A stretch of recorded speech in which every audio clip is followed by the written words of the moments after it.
Welcome, everyone. TV Toastmasters Club 9523 is in session for October 2009.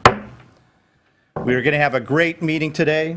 We have three speakers, Paul Wessels, Phil Rigg, and Don Weiss are going to give speeches today. We're going to have table topics. We're going to have a lot of fun. We have some guests in the audience, and I would like to introduce our Toastmaster for today. Everyone knows her, loves her, and can't live without her. Kormelink. Carol. Thank you, Mr. President. Are you ready for a great meeting? Yeah. Great, let's hear it. As in Toastmasters, we learn by participating, and we have a lot of participation today. We have a lot of meeting roles. We have a grammarian all-counter, Christine Sullivan, whom you will meet when she comes. I will be introducing our three speakers and their evaluators, as well as asking for the reports, as I'm doing double duty today as general evaluator and Toastmaster. Thanks to the Road Warrior Survival Technique speech given by our next presenter, I thought of Christine twice in my travel to and back from Florida last week. I zipped right through there. She told how to make things easy. You could get right through security, and I watched people who held up the line because they didn't do what they were supposed to be doing. So I thank you, Christine, and I would like to introduce you and welcome you as our grammarian, word power, and all-counter, Christine Sullivan.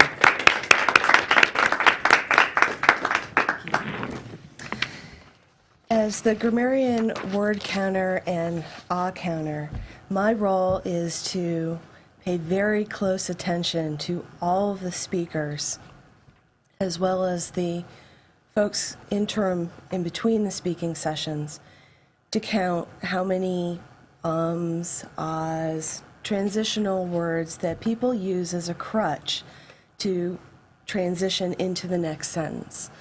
So I'll be looking at that figuratively. And also, I wanted to announce what the word of the day is. The word of the day is something that should be used frequently throughout the session. It is glitch, which is a noun. It's usually a minor malfunction. It's also known as an unexpected default, fault, flaw, or imperfection. And it's a minor problem that causes a temporary setback or a snag. And I'll use it in a sentence. The festival had an excellent lineup of performers, and the few glitches with the sound system did not detract from the overall experience. So please be sure to use this as you go through your session today or through your speech.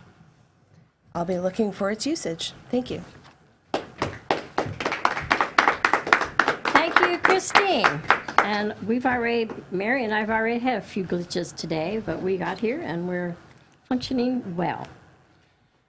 Impromptu speaking is practice here to gain listening, thinking, and speaking skills. Our Tabletopics master will explain the timing and skill building that Tabletopics provides. He is also a member of NIOSH Toastmasters. As a winning table topic contestant many times, in fact, after our meeting today, he will be competing at the division contest as the table topic contestant for our club. And he is well qualified to lead us in our table topics today. Let us welcome distinguished Toastmaster, Steve Ahrenholz. Thank you, Madam Toastmaster. Fellow Toastmasters, our honored guest here, and those looking in from home. Tabletopics is the opportunity that we have to work on our impromptu speaking abilities. Basically, you're doing a miniature speech, and you will have the amount of time to prepare that it takes you to get up here. So you can see you don't have much time to prepare. Our speakers in Tabletopics will have between 1 minute and 2 minutes and 30 seconds to give their response. And they don't know who I'm going to call upon until I've given the question, and then I call on them. So let's have our first question today. The 2009 H1N1 virus, also known as the swine flu, is the fourth pandemic that we're seeing in the past century. Are you concerned about it, and why or why not? Polly Giblin? Please come up here.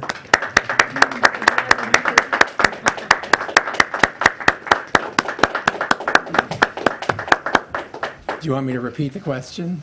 I think I have it. Okay. Thank you, Mr. Tabletopics Master.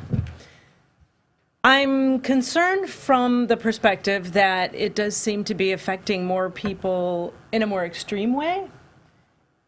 And I know that all the vaccines that are starting to come out for the kids and the healthcare workers, and they will become more widely available. I'm, however, not concerned enough to get a vaccine. I know a lot of people say, well, for the general good of everyone else, everybody should get a vaccination. The one time I got a flu shot, I was so sick that I've never been that sick in my life. And I've heard doctors on the radio recently, they say it's just a coincidence if you ever get sick from a vaccine because it's not technically possible. I understand that's his opinion, and it's a much more educated one than mine. However, the one time I got the shot, I got really sick. So I'm taking the precautions that I know how to take. I'm gargling in the morning. I'm using my neti pot. I'm trying to keep myself as healthy as possible. I tend to avoid people who feel feverish and have headaches. And I'm just doing all that I can. And I assume that other people are as well. So I understand that it's a concern, and I do take it into effect when I'm going out into public. But I'm not so concerned that it's making me not go out into public. Mr. Tabletopics Master. Thank you, Polly. This last Sunday, we went to a concert down at Music Hall, and it was the first time I've been around here in Cincinnati that I saw someone there wearing a mask. One of the concerns about the H1N1 virus is that people can shed the virus up to 24 hours before they start showing symptoms. So they don't really know who's shedding. Well, we're at that time of year where we have a lot of things soon to be here, the holidays. Halloween is reported to be the second largest holiday of the year for decorating, right after Christmas. Do you decorate your home for Halloween? And what do you like to decorate with for the Halloween holiday? Rick Davis?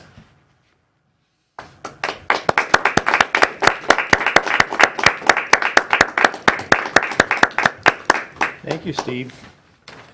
Halloween. My kids love Halloween. They're 23 and 26. And when the 26-year-old was high school, a little bit out of high school, we did wild stuff at our place. The garage became a haunted house. They hung things from the ceiling that looked like dead bodies, all sorts of things. And in fact, we were reprimanded by some of the trick-or-treat moms and dads because they said the haunted house was too scary for little ones. And we said, don't let the little ones go in there. If it looks a little bit scary, don't let them in there. But now that they've gone on to other things, the younger one is in California and the older one is living down in Clifton. I don't think we're going to decorate quite as much. The one thing about decorating is that you have to undecorate, and it seems like things sort of get put up and then don't get taken down in a timely manner. But we'll probably put up a few pumpkins or whatever, and that'll be our decorations. No hanging dead people.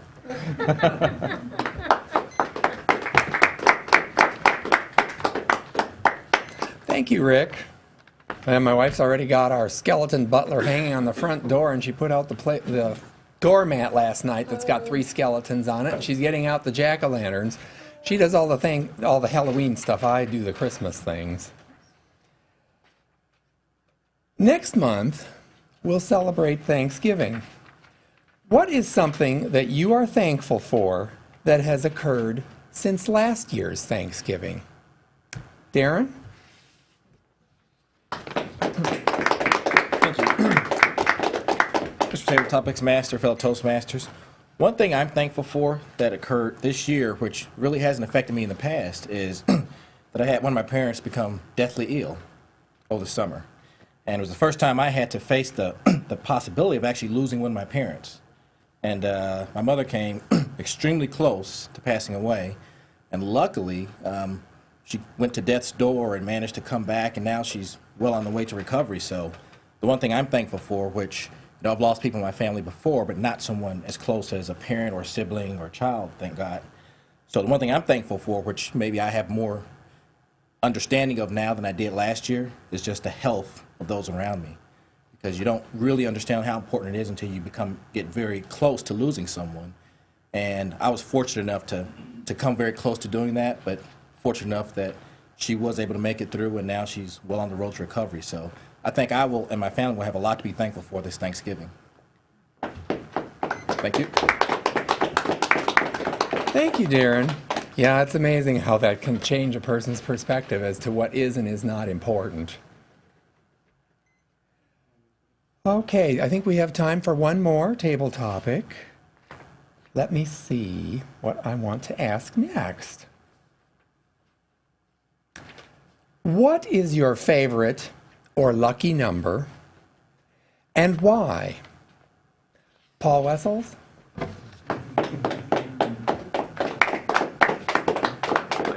Thank you. My favorite number is probably 2, and that's because I have 2 kids. My children, their names are Adam and Evan. One's 8, one's 11 years old. And I always wanted a girl, though. But we tried 2. The wife is no good with the number 3 here, so we said we're going to quit with 2 boys. So 2 really is my favorite lucky number. It's probably something that God wanted, just us to stop at 2. And it's nice to have boys, a little different perspective. For my wife, she grew up with a brother, just 2 kids. I grew up with 6. So it's a lot easier when you have 2. You can kind of tag team them, right? The wife can handle one, I can handle the other. So if it was 3, if my lucky number was 3, there'd be one running around by himself all the time, or her running around by himself all the time, or herself all the time. So 2, I would think, would be my lucky number, because basically we can handle both of those kids, one-on-one, and that's it. Thank you very much.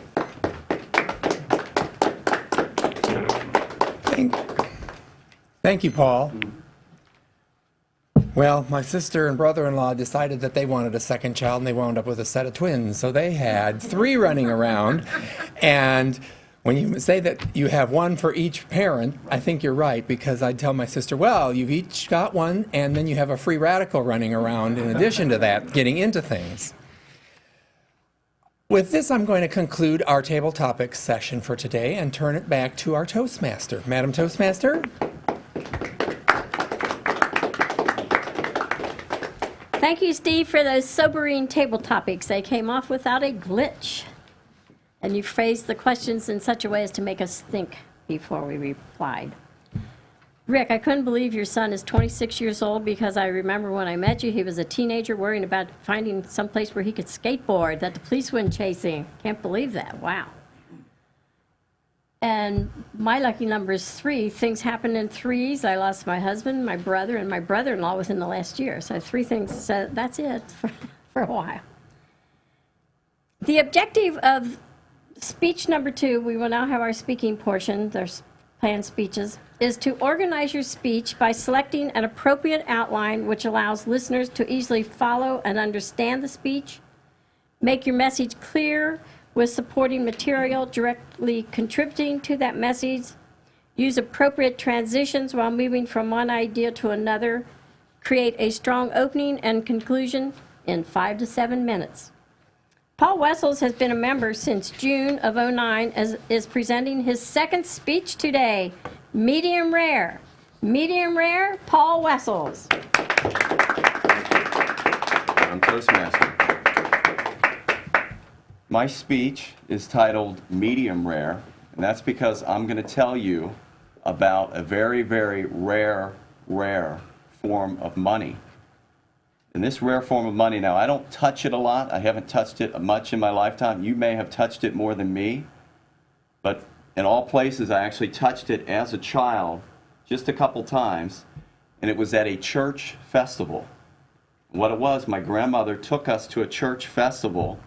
And she gave us each $2. What she did was she said, take this $2, but you've got to spend it on something fun. You've got to spend it all. And you've got to spend it all right here at the festival. If you've got any left over, I'm taking it away. So that rare type of money that I got that day, that I hardly ever get anymore, was money that basically was a windfall. It was something I really didn't have to work for. It was something I had to spend on something fun. I had to spend it in a relatively guilt-free manner, and I had to spend it that day. So I don't know about you, but I never get that kind of money anymore. But I'm older now, and I've learned with discipline to actually manufacture an imitation version of that type of money.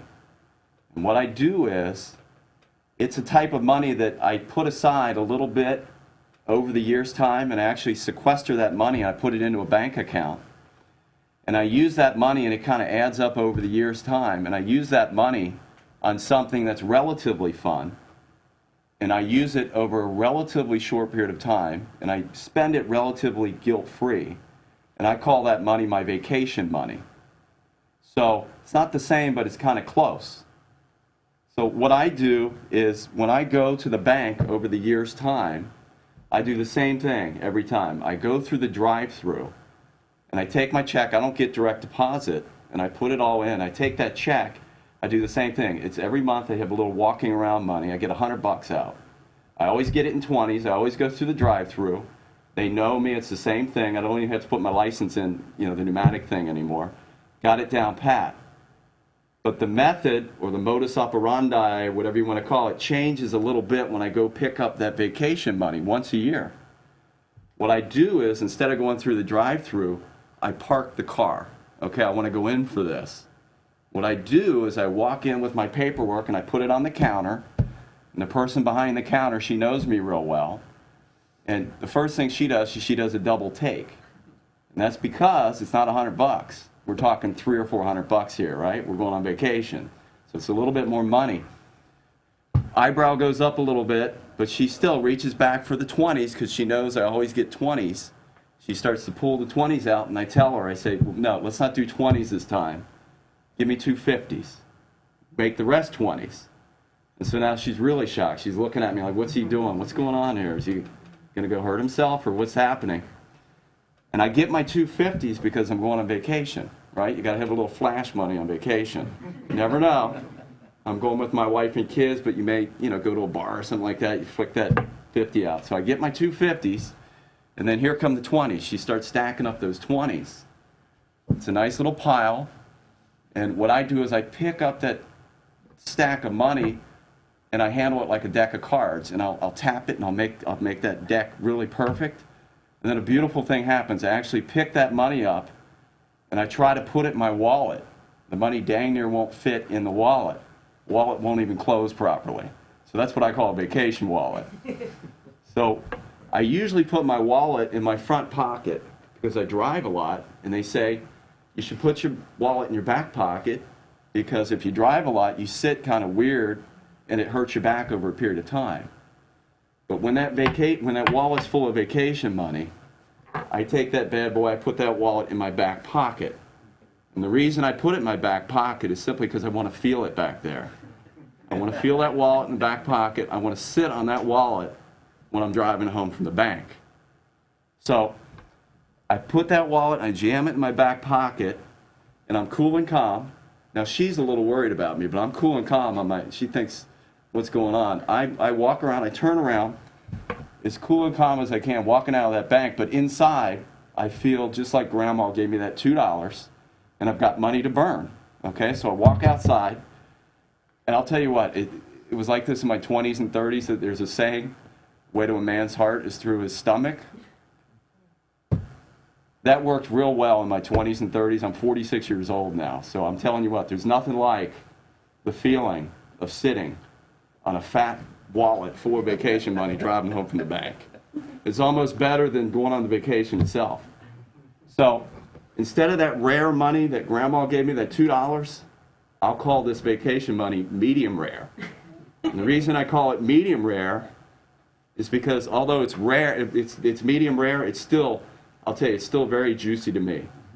So that's my speech. Thank you very much.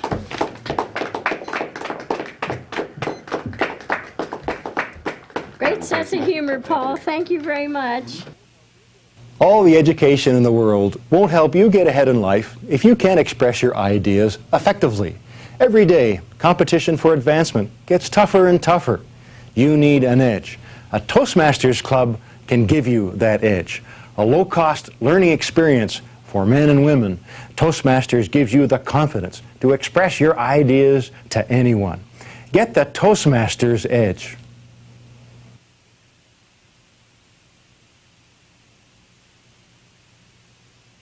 Our next speaker joined in July and will be giving his second speech, but he will be using Project 9 from the Competent Communication Manual, Persuade with Power.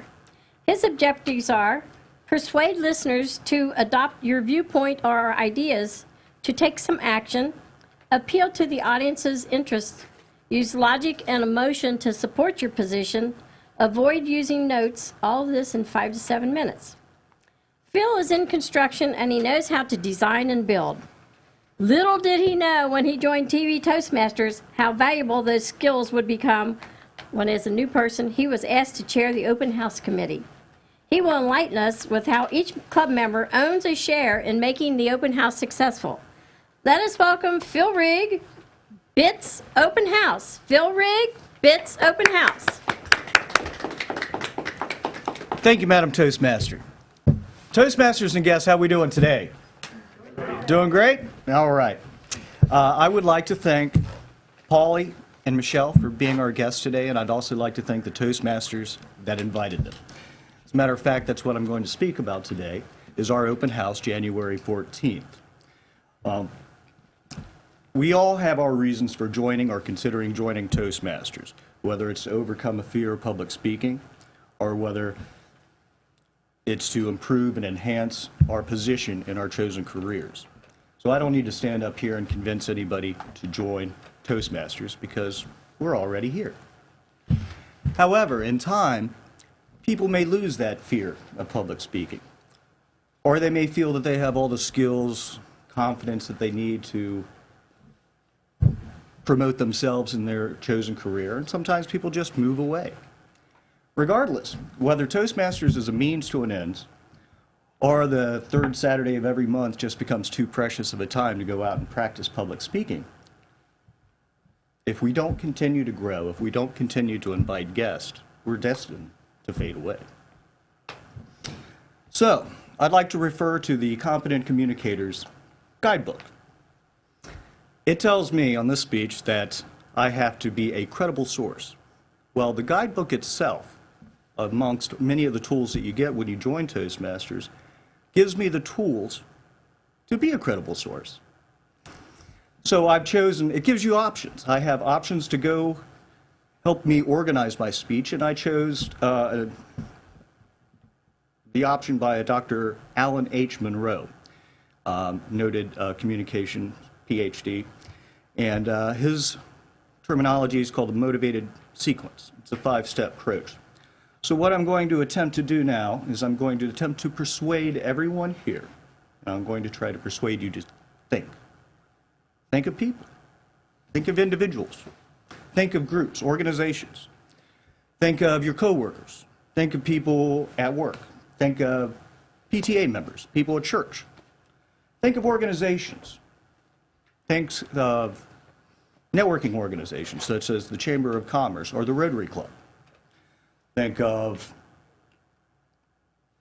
organizations like Kiwanis, for instance, or the Masons or the Shriners.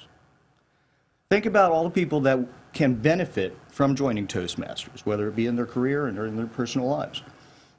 It's up to us to make this a successful open house. I'm sure we can do it. So what I want you to do now is I want you to visualize yourself at the open house. It's January 14th. It's right upstairs. Our goal is to bring at least 100 people here. So picture yourself with the 6 to 8 guests you're going to bring, or more. Now I want you to picture yourself sharing the confidence that you've gained through Toastmasters. Sharing your fears of public speaking, sharing your fears about possibly losing your job in this economy. And I want you to get them to share those things with you. while I'm talking about sharing, I want to say share and share alike, because once you get them to share their fears or their insecurities with their job, or whatever insecurities they may have, share with them the fears and or objections that you may have had before you joined Toastmasters. And then in your own words, I want you to explain to people how Toastmasters is a group of friends. So I'm up here, I'm nervous right now. But I'm not scared of anybody here because you're not that scary. You're my friends. So Toastmasters is designed for people to fail. That's right. Because you can fail in front of friends. It's a safe place to fail. I've heard that from somebody here. So that's not original. But failure is a great teacher. Glitches teach us all kinds of things. So when we go out there in the real world and we want to get our point across and we want to be effective at doing it, we can do it because we have failed. We've failed and we've learned from our mistakes.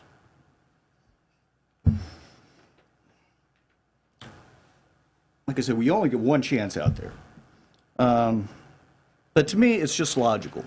The more you practice something, the better you get at it. So all the little glitches that we may have in our life, we learn from them. If we pay any attention, that's a good thing. So after the meeting today, I want everybody, when you go home, I want you to think of 15 people, at least 15 people. I want you to write their names down. I want you to call them. And I want you to invite them to next month's meeting, because sometimes people fail to come the first time you ask. I want you to follow up. Get a commitment from them and give them a phone call shortly before the meeting. If people come next month and decide to join Toastmasters, well, that's that many more guests that we'll have invited for the open house the 14th. Now, we only meet once a month, so that means we will only be together 2 more times before the open house. So it's going to come faster than we think. So I want people to start thinking right now, right today. I know this open house is going to be a success. I can see the confidence in everybody's faces. I can see everybody's thinking. So are you with me? Yeah. Are you with me? Yeah. Okay, on the count of 3, I want to hear let's grow. 1, 2, 3, let's grow! Fantastic. Okay, I don't know if I persuaded anybody here today, but I know you're all motivated. So let's pull together, let's work as a team, and let's make this thing happen. Thank you, Madam Toastmaster. Thank you, Phil. Where do we sign up? I know you have lots of committees. We will be back in 1 minute, so you may write your evaluations. What future do you envision for yourself? What dreams do you have? If you want your dreams to come true, you must have confidence in yourself and your abilities. A Toastmasters Club can help you build that confidence. A low-cost learning experience for men and women. Toastmasters shows you how to express yourself clearly and effectively. Make your dreams a reality. Join a Toastmasters Club.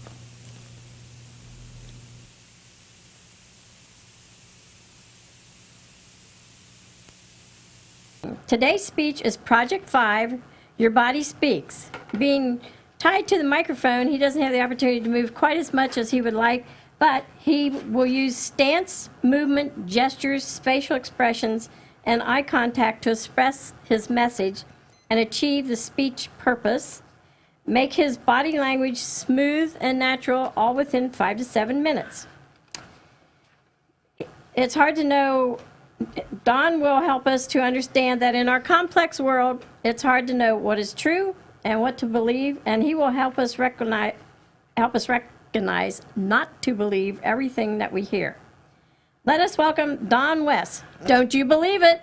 Don't you believe it? Don Wess.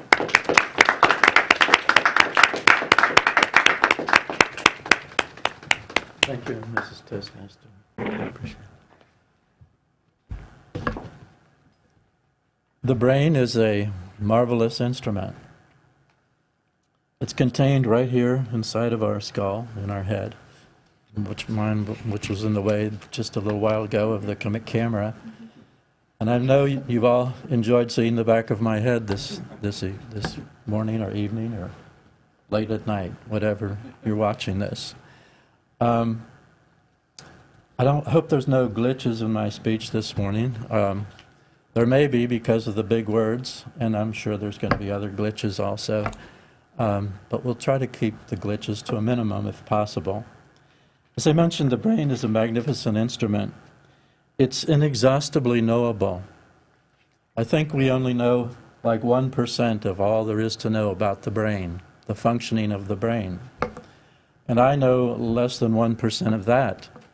So don't believe everything you hear this morning. I know some of you have that tendency. Our Toastmaster today has a tendency to believe everything she hears, as evidenced by her speech last month about the grapefruits ripening when a bug bites them. Anyway, we have 3 brains. Now, I know you don't believe that. There's a what's it called in the backbone? The spinal cord. At the end of the spinal cord is a small brain called the reptilian brain. That enables us to function as some of the functions of a reptile, like heartbeat, breathing.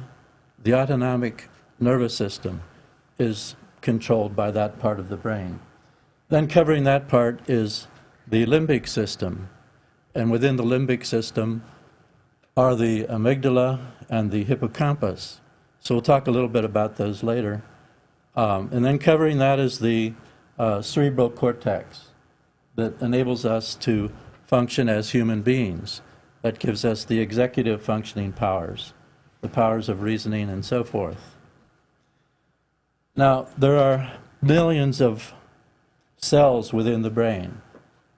Millions of cells. Now, there's probably more. I'm just guessing at 1 million. So don't believe what I say there. They look something like this. There's a receptor and an emitter. The emitter sends out little particles, electrochemical reactions occur. They pass through the middle part of the opening there, the synapses, and they enter the receptor. Now there's a normal flow of emitter, or normal flow of electrochemical particles that occurs. Now there could be too much and there could be too little. Now sometimes if there are too much, we want to decrease the flow. If there's too little, we want to increase the flow. And that can be done very simply in about 5 places. Either increase the reception, decrease the reception, increase the emission, decrease the emission, and there's a reuptake mechanism where the particles re-enter the emitter. So we can decrease that or increase that. Just in general, like in cases of where there's some depression, you want to increase that flow. Where there's manic behavior, you want to decrease that flow. So that is done pharmaceutically or through therapy.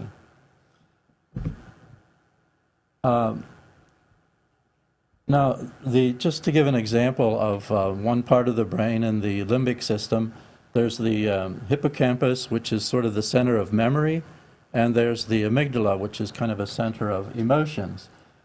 Emotions and memory are connected. So just to give an example of that, if a little child is scared on Halloween by a mask that has a mustache, it's frightened very much. Many years later, that memory is connected with an emotion. So it could be, if it was traumatic enough for the child, that many years later, he might see one of his teachers who has a mustache and be tremendously frightened, have all those fears reemerge. And it seems like there's no reason for it, because that event long ago was connected with the emotion and is no longer remembered. But it automatically occurs in the brain. So that's just an example of one function of the hundreds of functions that the brain manages to accomplish. In conclusion, then, I want to just say that the brain, again, is an amazing instrument. It has a unusual function. You might think about this, that in order to think about the brain, you have to use the brain. So you kind of think about it, thinks about itself. And that is an amazing thing that is kind of beyond, I think, our comprehension, human comprehension. So there are elements there that are, so again, just a warning, don't believe everything you hear, and don't believe anything I had to say today. Thank you.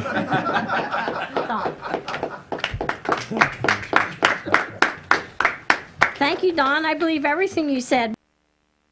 Thank you very much. And now for our next speaker, Stanley Glitchner.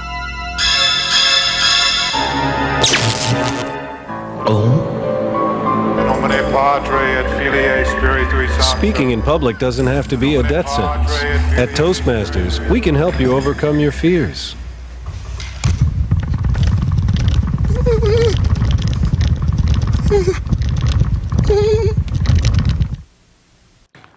Welcome back. It now is time for getting the feedback. That's one of the great things in Toastmasters. After you give a speech, you immediately get feedback on what you did well, what could be helpful the next time, and your strengths. Our evaluator today for Paul's speech is Darren Henderson, and I just found out where Darren works. Jivadon. Thank you. Darren Henderson. Thank you, Madam Junior Evaluator, fellow Toastmasters, and especially Paul. Paul, that was an excellent second speech. You started out very strong with your opening about the story about your grandmother. You told us about this rare event of having windfall money or vacation money. When you first started, I was thinking rare money. You're talking about a rare coin, a $10,000 bill. So it was interesting when you came out with the actual concept you were talking about. One goal of the speech was organization. I thought your opening was very strong because it did get our attention and it did start us thinking, okay, rare money, exactly where is he going with this? And once we found out where you were going, we were kind of pulled in. So I thought that was a great way to do it. The body was great because it was interesting to learn about your concept of rare money. Also, the goal of your speech was very clear to us. It was that you were going to tell us about your experience with this windfall money, of how you've liked it ever since your grandmother gave it to you at the church picnic. You also had some good language in the speech. I always like good, interesting words, and you used some interesting language. You said you had flash money, which was, you go on vacation, you flash a couple 50, you just called that flash money, which I liked. You also had vacation wallet, which is a big fat vacation. I hate putting a big fat wallet in the back of my pocket, so I definitely understand what you're talking about. But you had some really interesting concepts, and I thought your eye contact was excellent. You had notes, but you didn't really look at your notes very often, and you had good eye contact around the room, which I thought was excellent. A couple things I thought that could have made the speech even stronger. One was the closing. You had a very good opening, very good body. The closing kind of tailed off. At the end, you said, "That's my speech." And one thing I would recommend that you do is when you're done, have a very clear, concise closing. Then just say, "Madam Toastmaster," and that's a great way to end the speech. And that's very important because, good or bad, the opening and the closing have a disproportionate effect on how people perceive the speech. You can have a great opening, a great body, and if the closing isn't quite as good, they may perceive the speech not as good as it actually was. The other thing, which this isn't necessarily something it's something you did well, but something you can also improve upon, and that is the movement around the lectern. You tend to stand on this side of the lectern, and it's good because you're definitely not tied to it.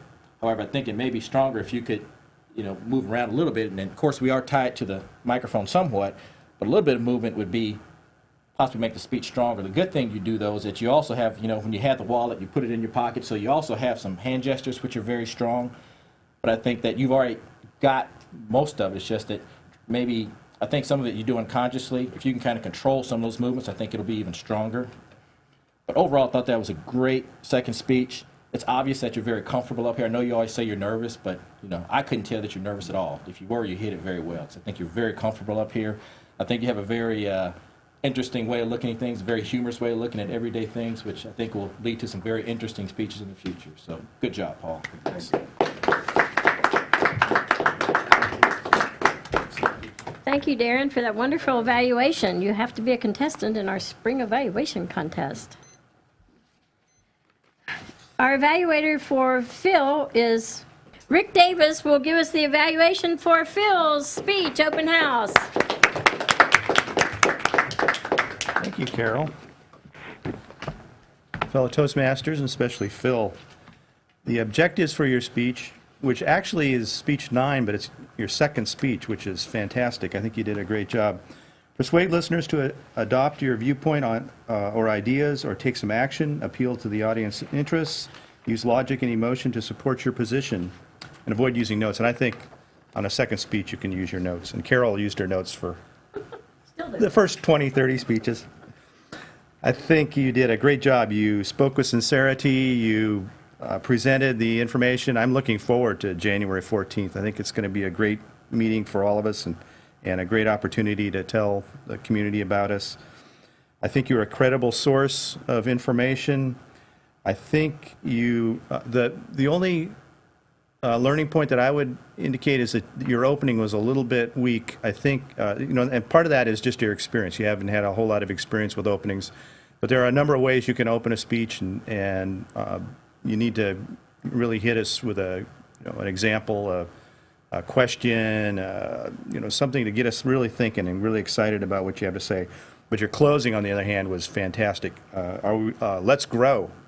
Having us all say, let's grow together, I think that really captured the excitement of what we're about and what we're trying to talk about and how we all want to come together on the 14th and get more people into this club. So I think you did a great job.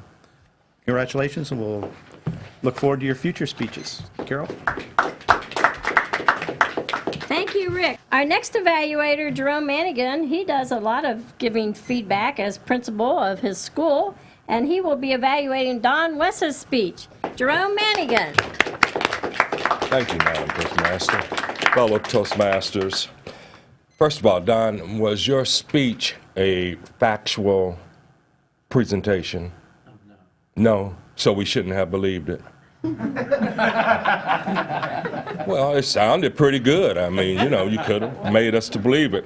The question here, did your speech have a clear purpose? And was it appropriately organized? I think that in both cases, the answer to that is yes.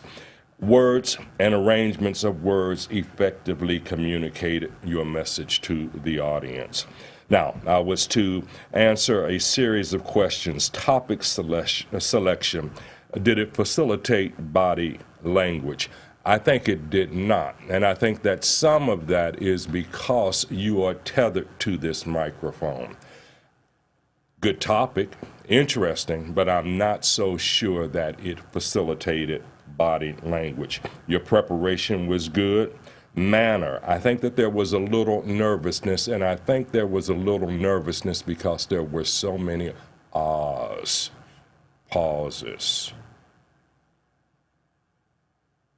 Posture, satisfactory. Your gestures, satisfactory. Body movement, can't really comment because you're tethered to this microphone. Eye contact, good. Facial expressions, satisfactory. Speech purpose, I think it was clear to confuse us. Speech organization, it was logical, clear. What could the speaker have done differently to make the speech more effective? Would have been difficult because, again, you're tethered to this microphone. But maybe more movement, more gestures would help in the presentation of that topic. And what did you like about the speech? Well, I like the information about the brain, but I can't believe it.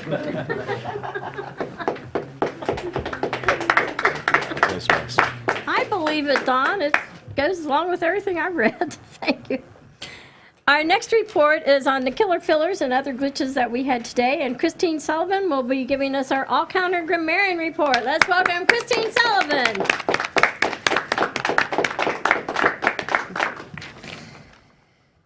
Well, I want to commend people on the use of the word of today, glitch.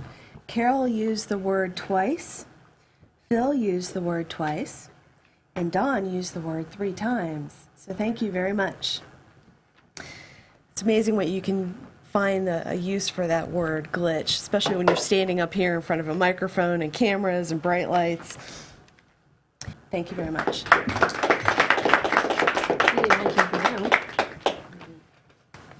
Thank you, Christine, for a very thorough report. And it was done in a loving, kind manner that I think we will accept what she told. I will now, did you have a good time today? Are you glad you spent your time here at this Toastmaster meeting? Great. Rick, I hope you got the name of our other guest there. I will now return control of the meeting to our president, Rick Davis. Rick Davis, our president.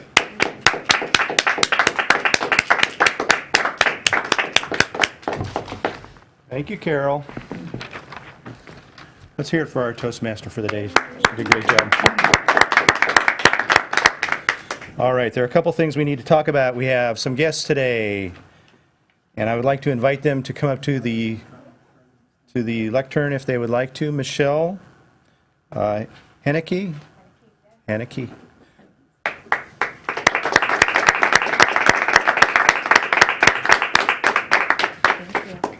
Thank you, everyone. I had a great time today, and I'm really excited about joining you guys because I think there's going to be some great feedback and help improving myself as a speaker because I have a fear of speaking in front of larger groups, but I think this is definitely a good way to start. So thank you, and I look forward to joining you guys. And was it Mark? Mark Faust. Mark Faust. Mark, would you come up and say a couple words? Thanks so much for inviting me, and it's so inspiring to see that this is still going. Just what a treat. This just made my morning. So, Godspeed. What do I owe you? Thanks, Mark. Andrew, would you like to come up and talk to the group? Andrew's been running our cameras all day. He's a volunteer, and we'd like to have you say a few words, maybe? Sure, definitely. Thank you. How's everyone doing today? Early morning. Well, it's a pleasure to be here. I am completely new to this. I didn't even know there was such a thing. So this is cool. I actually enjoy taking speech classes. I am a university student at the University of Cincinnati. In fact, this is my final year. I will be graduating this Christmas. Woo! Thank God. I feel like I should be a doctor by now, but thankfully it's at the end. And, you know, I really do get a kick out of public speaking, how to present yourself, be clear what you say, and just be passionate in what you say. So, you know, watching you guys and critique, and one of the things I did notice from some of the things you were talking about is how you say positive things along with negative things. So it's helpful in both ways. Most people you talk to will probably say, you know, you focus on the negatives because that way you learn from what you've done wrong. But positives help well, too, because then you know what you're doing right, and so you're not overcorrecting or changing things that you've done correctly. So it was really interesting. I got a kick out of it. I thought it was really fun. Can't believe you guys are active this morning, though. That's another thing. So, thank you. It was appreciated.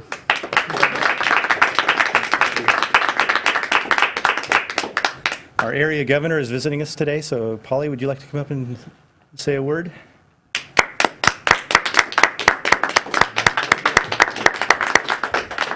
Thank you, Rick. I also had a really good time. I always enjoy visiting all the different clubs in the area, and this one is unique because of the lights and the cameras and the microphone. Just a few things I wanted to announce. As Steve indicated, I think he did leave already, we do have the division contest is going on at 12:15 today. It's over in Blue Ash at the Kroger facility on Grooms Road. If any of you have a little bit of extra time this afternoon, I'm sure that Steve would appreciate the support. And the other thing that I want to mention, and I also have flyers, is the District 40 Fall Conference is coming up the weekend of November 13th through the 15th. It's up in Athens, Ohio at the Ohio University. Those are always amazing events. It's one thing to come to your regular club meeting and you get to see the same group of people every month. To go to one of those events, it's astounding how many other Toastmasters are actually out there in the world. So if you have the opportunity, I have the flyers here. You can still get registered. I highly recommend it, even if you can't go for the full 3 days. Whatever you can commit to, you will benefit greatly from. Mr. President. Thank you, Polly. Our Vice President of Public Relations has been doing a great job. We're out on the web. We've been on the web a couple of years, but he has been getting us out onto some of the more social meeting sites. And if you're not a member of meetup.com/Toastmaster TV Toast, you should join. That will help support our club, but also provide information for other people that want to come to our meeting, provide an entree to Toastmasters. So it's meetup.com/TV Toast. And everybody should join that if you don't know how to do that, send an email to Rick Barron and he can get you all squared away. So we had a great meeting today. I appreciate everybody's energy, everybody's effort, and we will meet again next month, and I will adjourn the meeting.